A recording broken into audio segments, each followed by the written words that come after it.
When we talk about health and performance, most people think about training regimens, nutrition plans, supplements, or sleep schedules. All of those matter, no doubt, but what often gets overlooked, and yet is fundamental, is the role of belief. The way you think about your own abilities, your own limitations, and even the way you interpret what's happening inside your body profoundly influences how your body responds. This isn't just philosophy. This is biology. Think about this. Your brain is not sitting on the sidelines simply observing what you go through. It's constantly interpreting signals, assigning meaning to them, and then broadcasting instructions to the rest of your body. Those instructions can shift your hormone levels, your immune system function, your heart rate, your energy availability, even your perception of fatigue. The common thread is that your mindset, your beliefs about what's happening, can act as a switch that tilts those systems toward either hindering you or helping you. We've all had the experience of being exhausted, dragging ourselves into a workout, and then suddenly feeling a second wind kick in when a song comes on, or when someone encourages us. Did your muscles suddenly refill with glycogen? No. What changed was the way your brain interpreted the situation. That shift in interpretation allowed your body to release energy it was already holding back. That's the power of belief in real time. Now, some might say, isn't this just placebo? Yes, but let's be clear about what placebo actually means. Placebo isn't fake. It's your brain leveraging expectation to change your physiology. Studies have shown that if you believe you've consumed caffeine, your alertness, focus, and even your endurance can increase even if the drink contained no caffeine.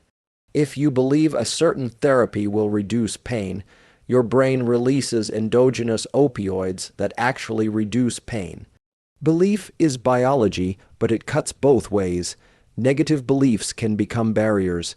If you're convinced that stress will break you down, your body amplifies that expectation. If you believe you're fragile, you're more likely to behave in ways that confirm it.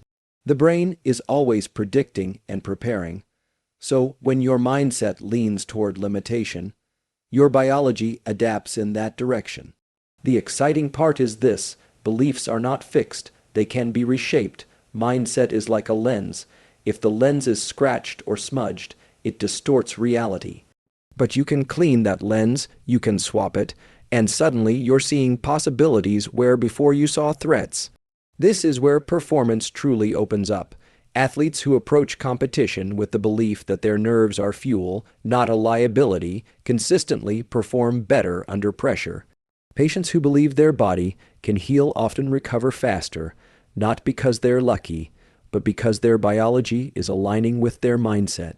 Even in everyday life, if you view challenges as opportunities to adapt, your brain circuits respond differently. Neurons wire and rewire in ways that support growth rather than avoidance. What this all means is that cultivating belief is not optional, it's foundational. If you're trying to improve your health or your performance without addressing mindset, it's like trying to build a house without a foundation. You might get a few walls up, but it won't hold under stress. So as we move forward into stress, recovery, growth, and all the other aspects of performance, remember this: your biology is not separate from your psychology. The two are intertwined in every moment. And if there's one lever you can start pulling right now without equipment, without supplements, without anything external, it's the way you choose to believe about yourself and what's possible. Because in the end, your belief is not just a thought, it's a signal. And that signal is the very first step in turning potential into reality. Most of us have been told our whole lives that stress is bad, that it shortens lifespan, weakens immunity, wrecks sleep, and grinds down performance. And it's true, stress can do those things, but here's the catch: stress isn't inherently destructive. It's your relationship to stress that determines whether it breaks you down or builds you up. Stress, in fact, is a tool. And like any tool, it can either harm you or serve you, depending on how you use it. What is stress, really? At its core, stress is your body mobilizing energy to meet a demand. That's it.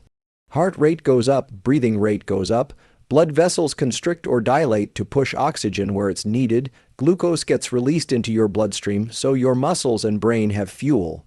Those aren't signs of something going wrong. They are signs of your biology preparing you to respond. Stress is the activation of your body's internal performance system. The problem comes in how we interpret those signals. If you feel your heart pounding and tell yourself, "This is bad, I'm falling apart," your brain takes that interpretation as truth. It compounds the stress response, flooding your system with cortisol in ways that make you anxious, tunnel, visioned, and ultimately less effective. But if you feel that same pounding heart and tell yourself, "This is my body gearing up, this is fuel," the biology shifts. The same stress hormones now sharpen focus, improve blood flow to the brain, and actually increase resilience. The stress itself didn't change. You did. There are studies where people were taught to reframe their stress response before a big exam or a high-pressure event. Instead of trying to calm down or push the feelings away, they were told to view their racing heart and shallow breath as helpful as preparation. What happened? Their performance improved, their anxiety dropped, and even their cardiovascular profiles looked healthier. Simply shifting the mindset around stress changed the biology in real time. Athletes know this intuitively. Before stepping onto a field or into an arena, they don't expect to feel calm. They expect to feel elevated, nerves buzzing, body humming. That state is part of performance. The difference is they've trained themselves to see it as readiness, not weakness. And in doing so, they harness stress rather than fear it. But this isn't just for athletes. In daily life, stress is unavoidable. Work deadlines, difficult conversations, unexpected challenges, they're all stressors. You can't eliminate them. What you can eliminate is the narrative that stress is purely harmful. By shifting the interpretation, stress transforms from a threat into an ally. That shift has ripple effects: lower long-term cortisol damage, greater cardiovascular health, improved focus, and more resilience when setbacks happen. It's also important to note that stress followed by recovery is how growth happens. Whether it's lifting weights, learning a new skill, or navigating life challenges, the cycle is always the same: stressor, adaptation, recovery. Without stress, there's no trigger for change. Without recovery, there's no consolidation of growth. Together, they create resilience. This is why avoiding stress altogether isn't the answer. It's about learning to step into stress with the right mindset, then deliberately stepping out to recover. Stress teaches your system how to expand its capacity. Recovery locks in the adaptation. That's how the body, the brain, and even your character evolve. So the next time you feel stress, before a presentation, during a tough workout, when life throws a curveball, notice the signals. Instead of telling yourself, "This is bad," try saying, "This is energy, this is fuel." That single reframe can change the entire trajectory of the moment and, over time, the trajectory of your health and performance. Because stress isn't your enemy. Stress is your body handing you the keys to unlock more of yourself if you choose to drive it in the right direction. One of the most fascinating and sometimes unsettling aspects of the mind-body connection is how much our expectations shape real, measurable outcomes. We often think of the placebo effect as a kind of medical trick, almost like a sugar pill fooling the brain. But the truth is far more powerful. Expectation itself can trigger biological cascades that change pain, healing, mood, and even performance. Placebo is not deception, it's evidence that belief can unlock the body's own pharmacy. Consider pain, one of the most fundamental signals our body sends. In controlled studies, people given an inert pill but told it was a powerful painkiller often reported significant relief. Brain scans confirmed that their neural circuits were releasing endorphins and endogenous opioids, the same chemicals triggered by actual pain medications. Their expectation wasn't just creating an illusion, it was producing a chemical reality. And here's the twist: when people were told they might be receiving a drug that causes side effects, Many actually experienced those negative symptoms even if they had taken nothing. That's the nocebo effect, the destructive twin of placebo. Negative expectations can literally make the body suffer. This isn't limited to clinical settings. It shows up in performance and health all the time. If someone believes a workout will break them down or leave them depleted, their fatigue levels go up, their recovery feels slower, and their performance can dip. If someone believes a meal is unhealthy, even if it's the exact same food presented differently, their metabolism and hunger hormones respond less favorably. The framing, the belief, becomes part of the biological equation. It's not hard to see how this applies to stress, which we just talked about. Expect stress to kill you, and it chips away at your health. Expect stress to fuel you, and it builds resilience.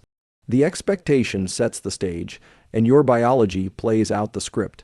This is why mind sets matter so deeply, not because they magically override reality, but because they influence the pathways your body chooses in response to reality. Now, the danger here is that people might hear this and think it's all just in the mind, but that misses the point. Expectation effects are not illusions. They are mediated by concrete biological mechanisms, neurotransmitter release, hormone shifts, changes in immune signaling. When you expect healing, your brain ramps up repair systems. When you expect decline, it dampens them. It's not magic. It's the predictive coding of the brain influencing the physiology of the body. Think about what this means for performance. Athletes who believe their training program is specifically designed for them, even if it's generic, often perform better than those who think they're doing a standard protocol. Students who believe their memory can improve with practice show measurable gains in brain plasticity. In both cases, the expectation primes the system to adapt. Belief, in other words, acts like a catalyst. But just as powerful is the need to guard against nocebo. If you tell yourself you're fragile, or that every setback is proof of decline, you create conditions where your biology cooperates with that belief. That's why it's so critical to curate not only what you believe, but the environment and language that shape those beliefs. A doctor's words, a coach's feedback, even the way we talk to ourselves can tip the balance between placebo and nocebo. The lesson here isn't that belief replaces effort. You still have to do the work, train, eat well, rest, adapt. But your mindset can either multiply those efforts or undercut them. The placebo effect shows us the ceiling is higher than we think. The nocebo effect shows us the floor can drop lower than it needs to, which means our job is to set expectations in a way that lifts biology upward, not drags it down. Because every thought carries weight, and when it comes to health and performance, expectation doesn't just predict outcomes, it helps create them. One of the most powerful levers we have for shaping both health and performance is the mindset we bring to learning and growth. At the heart of this is the difference between a fixed mindset and a growth mindset. A fixed mindset assumes that abilities, intelligence, or talent are set in stone. You either have them or you don't. A growth mindset sees those same qualities as adaptable, capable of being developed through effort, strategy, and persistence. And this distinction is not just motivational jargon, it maps directly onto the biology of how the brain and body adapt. Neuroplasticity, the ability of the brain to rewire itself based on experience, is the biological foundation of growth. Every time you challenge yourself, practice a skill, or push your body in training, neurons fire, synapses strengthen, and circuits literally reshape. But here's the catch: plasticity is gated by mindset. If you believe your efforts can produce change, your brain engages those adaptive circuits more readily. If you believe you're stuck, the brain doesn't bother to allocate the same energy toward rewiring. In a very real sense, what you believe about your own capacity sets the limits for how much change your biology is willing to pursue. This shows up vividly in studies on learning. Students who were taught that intelligence could grow with practice actually performed better on challenging tasks, showed greater motivation, and improved their grades compared to those who believed intelligence was fixed. The belief didn't give them new neurons, but it unlocked their willingness to engage, which in turn activated the plasticity that reshaped their neural networks. The same is true for athletes, musicians, even patients recovering from injury. If they lean into growth as a process, adaptation accelerates. If they see ability as fixed, they hit walls earlier and stay there, and this goes beyond skills. It applies to stress, to recovery, to setbacks. With a fixed mindset, stress is a sign that you're not cut out for the task. With a growth mindset, stress is evidence that your system is being challenged in ways that will lead to adaptation. With a fixed mindset, failure is proof of inadequacy.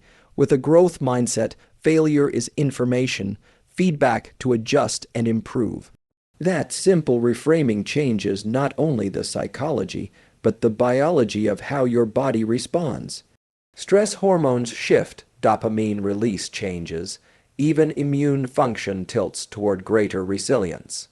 It's also important to recognize that growth mindset is not about blind optimism. It's not pretending everything is easy. It's about accepting that effort, strategy, and persistence genuinely change outcomes over time. It's about understanding that every rep in the gym, every focused session of study, every attempt after a stumble is literally reshaping the circuits of your brain and body. It's not positive thinking, it's applied neuroscience. What's especially powerful is how growth mindset feeds into motivation. When you believe your actions matter, the brain's dopamine system, the system that tracks progress and fuels pursuit, lights up more readily. Small wins feel more meaningful, setbacks feel less catastrophic, and the drive to keep going becomes self-sustaining. That's why people with a growth mindset often show more grit, more perseverance, and ultimately more success, even when starting with fewer resources or less talent. And here's the beautiful part, adopting a growth mindset is itself a skill. It can be trained. You can notice when you're telling yourself, I'm just not good at this, and shift toward, I'm not good at this yet. That one word, yet signals to your brain that plasticity is on the table, that the effort you put in will matter. Over time, those shifts accumulate. Your brain learns to expect growth, and in doing so, it allocates resources toward making growth a reality. So as you think about your health, your performance, your learning, remember this, you're not fixed. Your brain and body are designed to change in response to challenge. The question is whether your mindset opens that door or keeps it locked. Because every time you choose growth, you don't just change what you can do, you change who you are becoming. When we think about exercise, nutrition, and recovery, the default conversation is usually about what to do, how many sets and reps, which foods to eat, how many hours of sleep. Those details matter, but just like with stress and growth, the way we frame them in our minds determines how the body responds. The mindset you bring into these practices can amplify their benefits or diminish them. In other words, it's not just what you do, it's how you think about what you're doing. Take exercise. Two people can perform the exact same workout and walk away with very different outcomes, not because of genetic differences, but because of how they perceive the activity. If you see exercise as punishment, something you have to do, it changes the hormonal environment, elevates stress responses, and makes the effort feel heavier than it actually is. But if you view the exact same workout as a chance to grow stronger, to build resilience, or to invest in your future self, your physiology shifts. Dopamine is released in anticipation, endorphins follow effort, and recovery processes activate more efficiently. Same movement, same calories burned, but a radically different biological impact based on mindset. Nutrition follows the same principle. Food is not just fuel, it's information for your biology, but how you interpret that food matters. Studies have shown that people who believed they were eating a high-calorie, indulgent milkshake experienced a much stronger satiety hormone response than those who believed the exact same shake was diet or low-calorie, their bodies released more leptin and ghrelin adjusted differently, all because of expectation. If you view food as restrictive, as deprivation, your body amplifies cravings and reduces satisfaction. But if you see food as nourishment, as energy for growth and performance, your body aligns with that message. The nutrients don't just enter your system, they interact with the meaning you assign to them. Recovery is perhaps the most overlooked area where mindset plays a decisive role. Many people struggle with rest because they view it as weakness or as wasted time. But recovery is not passive, it's active. It's the phase where adaptation actually takes place. Muscles grow, neurons consolidate learning, immune systems reset. When you approach recovery with the mindset that it's an investment, not a retreat, your parasympathetic nervous system engages more fully. Heart rate variability improves, sleep quality deepens, tissue repair accelerates. If you see recovery as indulgence, you rob yourself of those benefits. If you see it as growth, you unlock its full power. This interplay between perception and physiology highlights something essential. Health practices don't exist in isolation from mindset. The workout, the meal, the night of sleep, they're not just physical acts, they're also psychological experiences. And because the brain is constantly interpreting and predicting, those experiences are filtered through belief before the body acts on them. This doesn't mean you can think your way out of poor choices. You can't frame junk food as nutritious and suddenly trick your biology into thriving.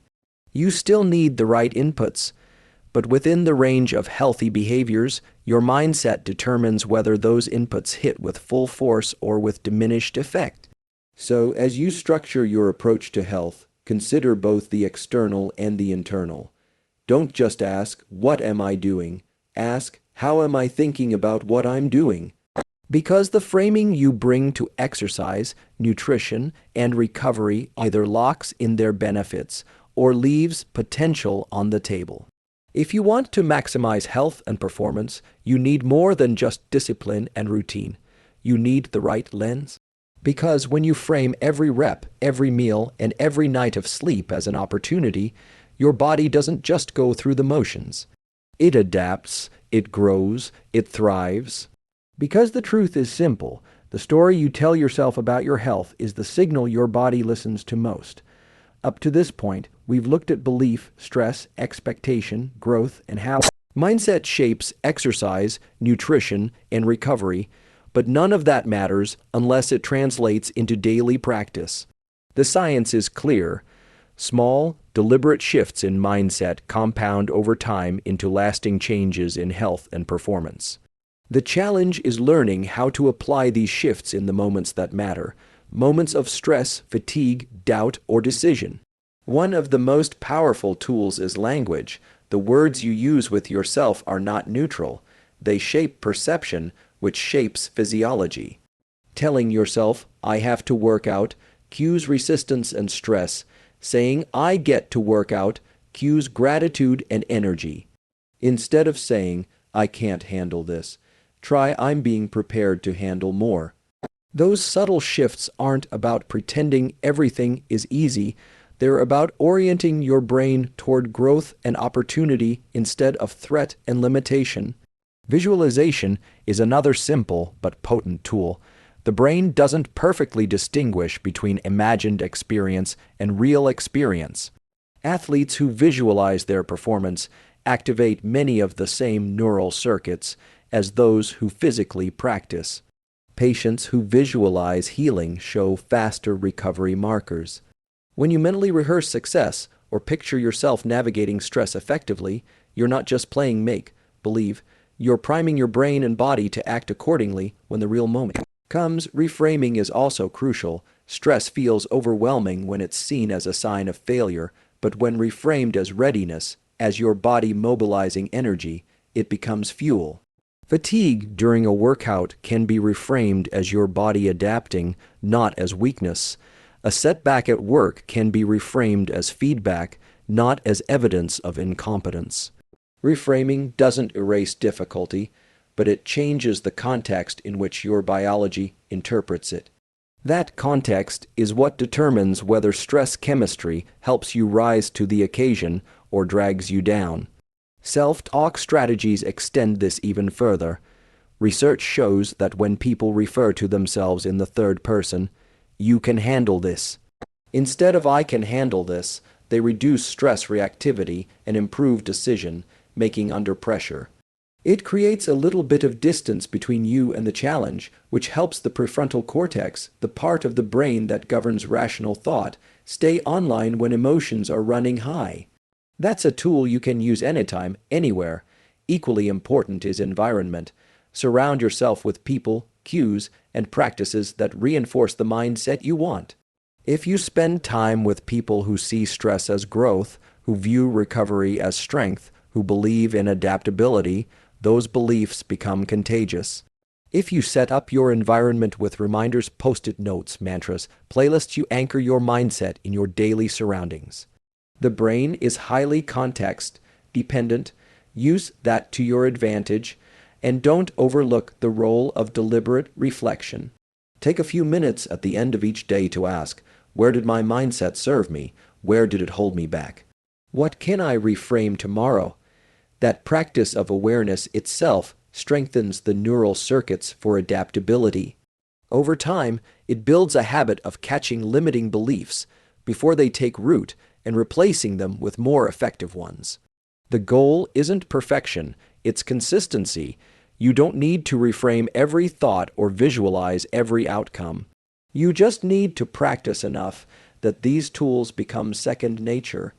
Because the real power of mindset is not in isolated moments, it's in the cumulative effect of thousands of small choices, each one shaping your biology, your performance, and your health.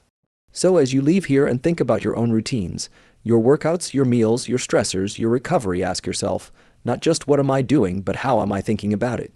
Then choose the language, the frame, the tools that tilt biology in your favor, because the truth is, mind, it isn't something you either have or don't have, it's something you train.